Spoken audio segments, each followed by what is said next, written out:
ला किती मोठं आंदोलन झालं होतं आणि तिथून आम्ही रिक्वेस्ट केली होती एज्युकेशन मिनिस्टर धर्मेंद्र प्रधान यांना की आता तरी तुम्ही काहीतरी नैतिक जिम्मेदारी घ्या आणि ज्या स्टुडंट्सनी सुसाईड केलेली आहे जे 1 करोडपेक्षा जास्त स्टुडंट्स आहेत सीबीएसई नीट एससी यूईटीचे एसएससी जीडीचे त्यांचे जे फ्युचरचा तुम्ही एकदम वाटोळ केलेलं आहे आणि कुठं तुम्ही त्यांना काही सवलती दिल्या नाही त्यांच्यासाठी काही अरेंजमेंट्स केल्या नाही तर त्याची कुठं ना कुठं तुम्ही जिम्मेदारी घेऊन राजीनामा दिला पाहिजे. आम्ही 6 तारखेला त्यांना रिक्वेस्ट केली होती आणि आम्ही 13 तारखेपर्यंत अल्टिमेटम दिलं होतं. जर 13 तारखेपर्यंत राजीनामा देणार नसतील तर आम्ही हे आंदोलन देशव्यापी घेऊन जाऊ असं बोललो होतो. आणि मागच्या 1 आठवड्यात मी पुण्यात आंदोलन केलं, मी लखनौत केलं, मी अमृतसरमध्ये केलं, मी जयपूरला केलं, आज मी नागपुरात आलेलो आहे. आणि याच्या युवा सगळे स्टुडंट्स येत्या 20 जूनला दिल्ली येथे येणार आहे आणि आम्ही पुन्हा आमचं एक शांतीपूर्ण आंदोलन करणार आहे आणि यावेळेस आम्ही राजीनामा घेतल्याशिवाय मागे जाणार नाही.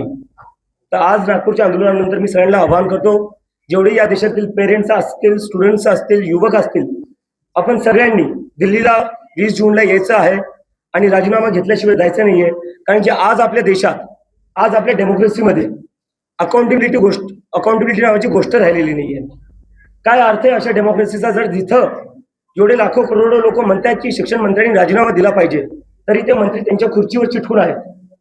कधीपर्यंत असं चालणार आहे? हेच जर एखाद्या मंत्र्याच्या घरच्या मुलांनी जर आत्महत्या केली असती तर पूर्ण सरकार इकडच्या तिकडे झालं असतं. ऑफिसर्स 5-5 मुलांनी सुसाईड केलेलं आहे. ऑफिसर्सला तुम्ही फक्त ट्रान्सफर केलेलं आहे, सस्पेंडही नाही केलेलं आहे. हे जर तुमच्या घरच्या मुलांनी आत्महत्या केली असती तुम्ही ऑफिसर्सला सस्पेंड केलं असतं, ट्रान्सफर नसतं केलं.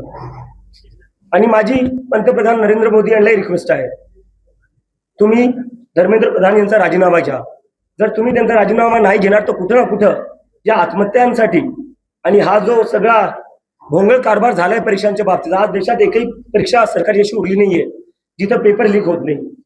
4000 दिवस झाले म्हणे पंतप्रधानांच्या टर्मला, सगळ्यात जास्त आतापर्यंत 4000 दिवसात कोणते 4 पेपर मला सांगा जे लीक नाही झालेत. तर मी जे प्राईम मिनिस्टर आहे, I request him to sack the education minister of India.